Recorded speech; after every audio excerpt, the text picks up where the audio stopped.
On today's show, we meet a Minnesota guide with a special passion for a very special fish. A guide worth meeting if you can get into his boat. All right, let's go. We hit the trail and show you how to get started backpacking. Nice fish. And a group of walleye anglers offers up a spot on the water with new friends.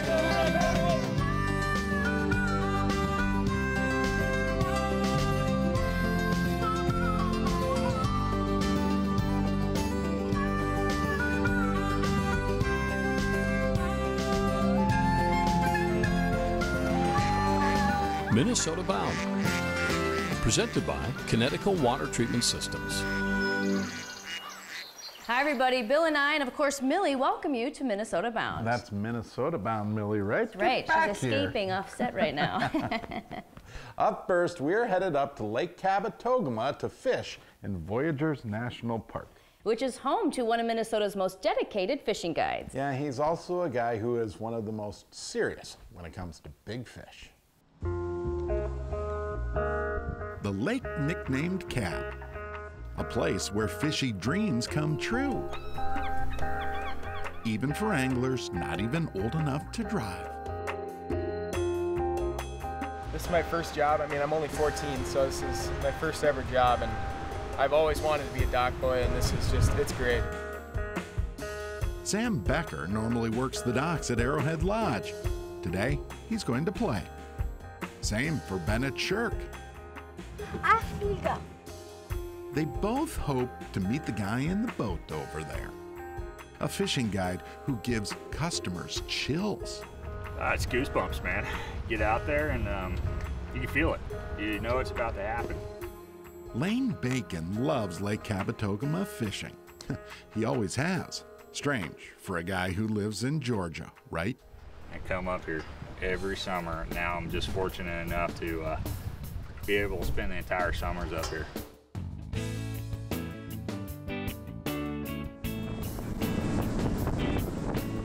Lane guides curious anglers to very specific Lake Kabetogama haunts.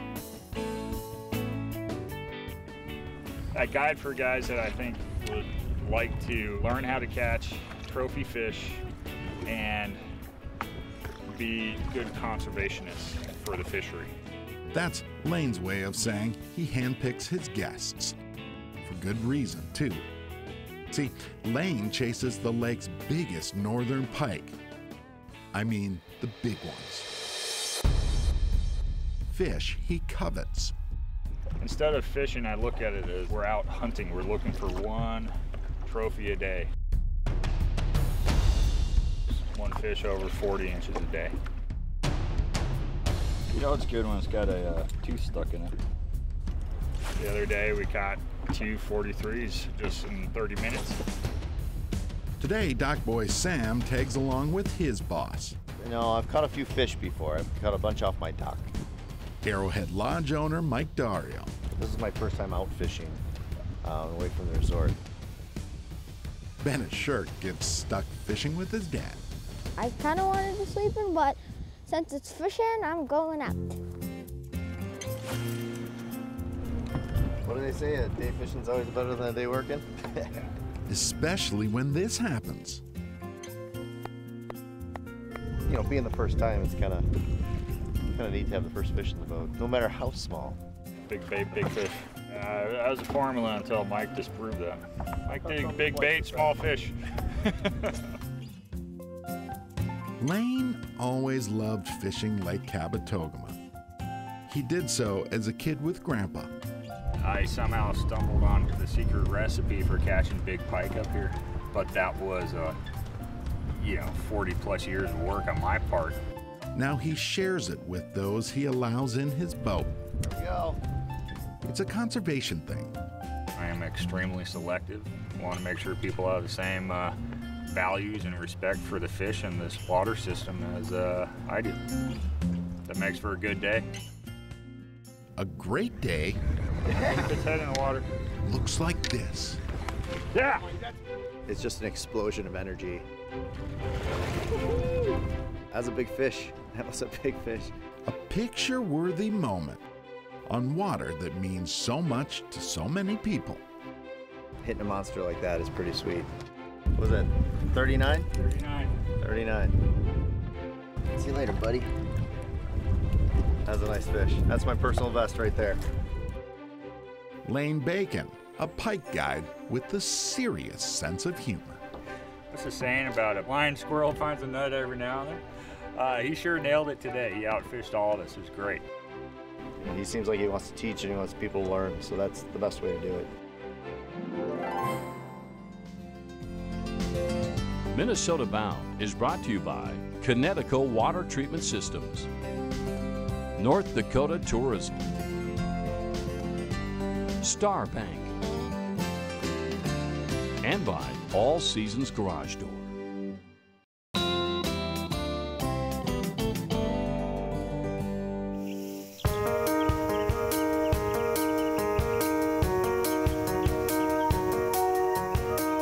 Many of us dream about wandering the trails into backcountry.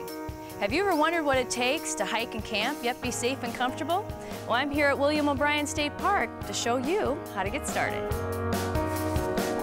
Hi, Michelle. Hi, how are you? Good. Thanks for having us today. This is great. Now, I understand that you are an expert backpacker. I like to think of myself as an expert backpacker. I am a wilderness first responder, and I've been backpacking for over 25 years. All right, well, let's go over some of the things that we actually need in the backpack to have a successful trip. You need to be prepared for weather, and you can get hypothermia in the 50-degree range, even in the 60-degree range, so you need to make sure you have really solid rain gear.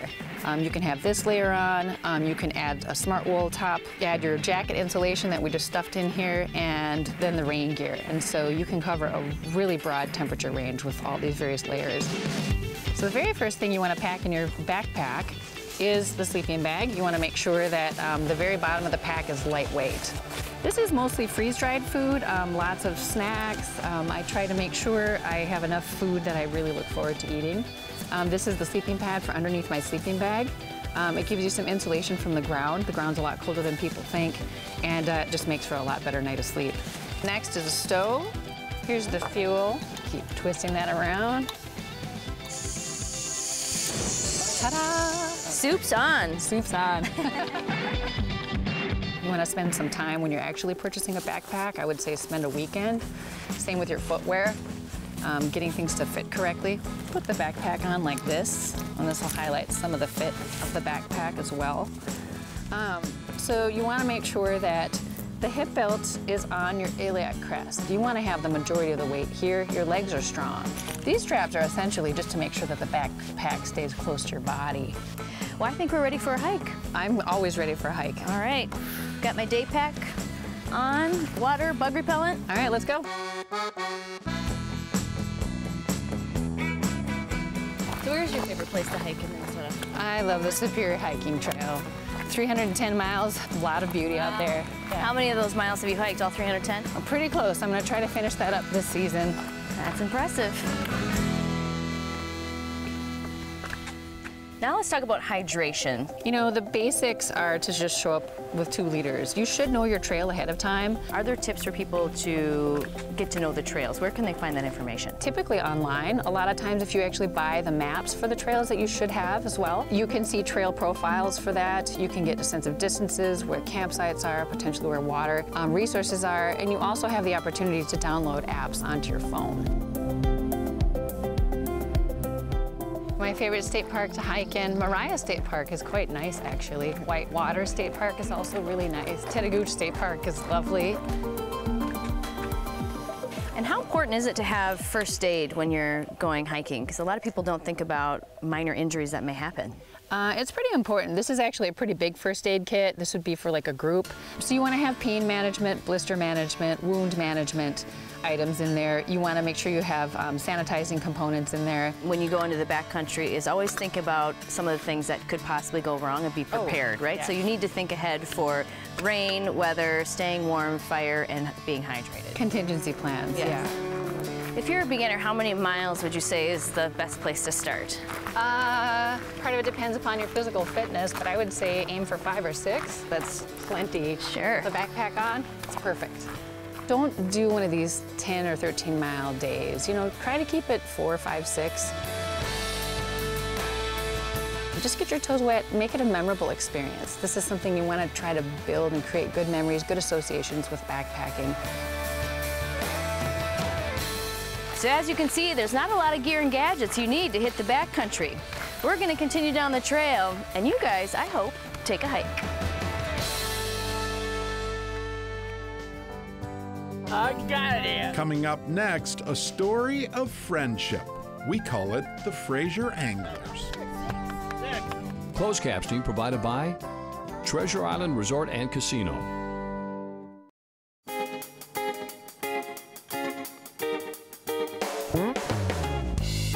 Minnesotans making a difference. Presented by the Minnesota Lottery. It's time for a story of passion.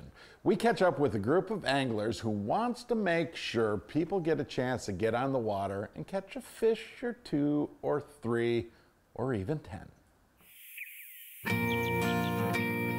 Relationships grow in the most peculiar places. Hey, ready to go fishing? Take the fishing pier out on Bush Lake. There you go, Keith. You got it. I got it. You did get it. The place where a bluegill inspires. Nice job. Woo! Today we're hosting a fishing event for the Fraser House Adults with Disabilities. Fraser provides housing, educational, health care services to individuals with special needs. That's really good. I got 4. You have caught 4. Good job. Good memory, dude.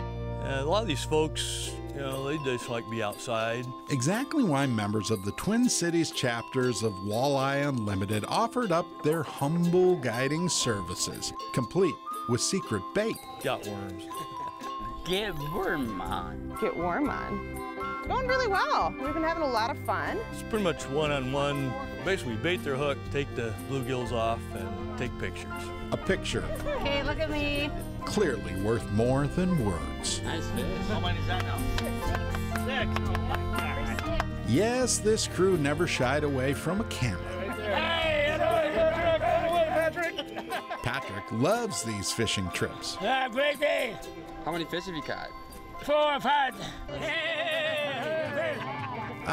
Make that 6. The pure joy of being outdoors. More importantly, outdoors with friends. I think it's just a joyous thing for these folks, and it's really great for us. It's been really good. Beautiful day. Lots of fish being caught. Should we let them go? Let them swim? A lot of them have been here the last 2 years. I think, all look forward to seeing each other, whether it be the volunteers from Twin Cities or it be the individuals at Fraser. Joey, how many fish have you caught today? 8. 8 already?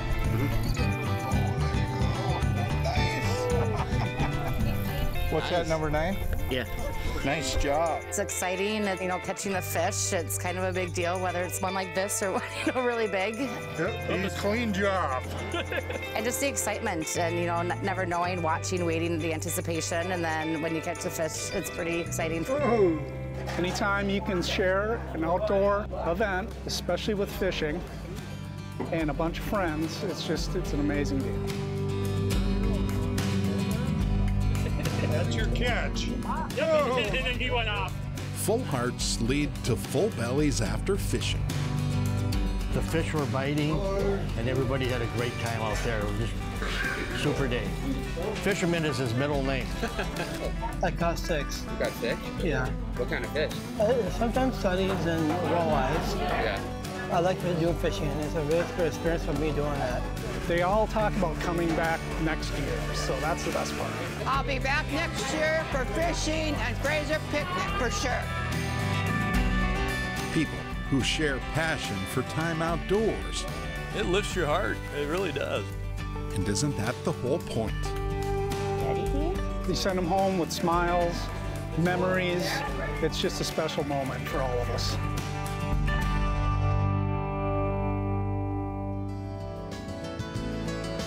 Straight ahead, a love of life along Minnesota's Gunflint leads to a new Boundary Waters business.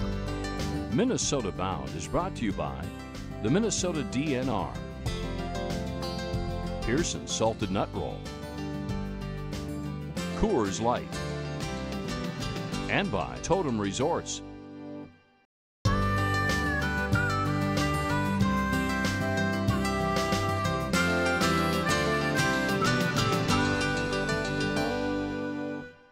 Up next, it's a story about food. Simple food for folks who love life outdoors and living off the grid. Yeah, who knew campfire fare could be so darn good? So many people thirst for a life in its simplest form. A remote reality of all that is raw and natural. Such an existence exists on Minnesota's Gunflint Trail at a must-go mid-trail stop where food rules. Okay, American, Swiss, or cheddar? And so do people. Sue, Q, but not Susie Q. We love to cook. We love to make fun stuff. It's nerve-wracking when you cook for people. Sarah Hamilton runs Trail Center Lodge. I just say it's a restaurant bar with cabins. An iconic backwoods bistro where Boundary Waters guests celebrate real food right before and right after remote trips. We have people that come in once a year for that one burger. See, campers around these parts almost always try and pack light, especially when they haul by skinny boat and backpack. And that's when I started hearing people say, oh my God, we need real food. You know, our food was terrible, the trip was wonderful. Sarah found inspiration. The office. In the old garage out front. This is it, all of it. This is why we have 2 employees, and only one of them works in here. Home of a sudden outdoor obsession. Here she comes. This is Dre. She makes every package. Well, hello. Dre Lilienthal wouldn't ever take credit for all this. Ready? How fast can I go? Really fast? But she has become the brawn behind the brand. She's in charge.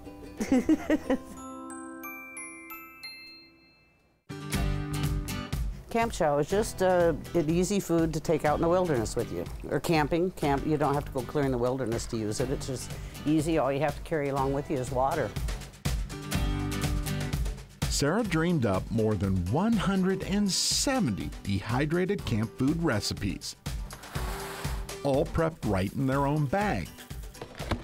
Each of those 170 secret recipes now aptly protected in the classified company file. It's fun. And we could make 100 more if they would let me. They won't let me. They would be DeRay. See, she's responsible for whipping up all the recipes and all the orders. Creamer. Sometimes bagging food 10 hours straight. Smells the cheese. Such is demand for this sudden Boundary Waters brand. There's not a lot of ingredients in most of them. Mostly just spices. Mostly just your proteins, your carbs, and spices.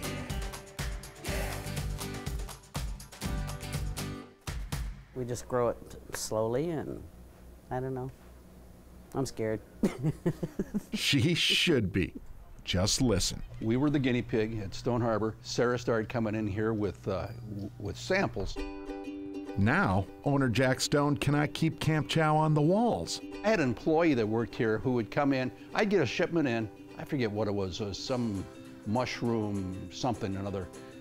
And it'd come in, and I'd go back and look at it. It was gone. He was buying it and taking it home and having dinner. That's saying something. Got it all in there. About a full meal that comes in a little plastic bag. Of course, the people that come up into the Boundary Waters are our biggest customers, but it has slowly gotten in different places in the country. So I'm selling it on the Pacific Crest Trail, on the Appalachian Trail, some outfitters in Miami. Just one problem. Success tends to burn calories. Every day. And all Sarah's gas. When the closest shipping station sits 30 miles away, back in town. And I just go to town every day, every day, every day. That's fine. I'll go twice a day.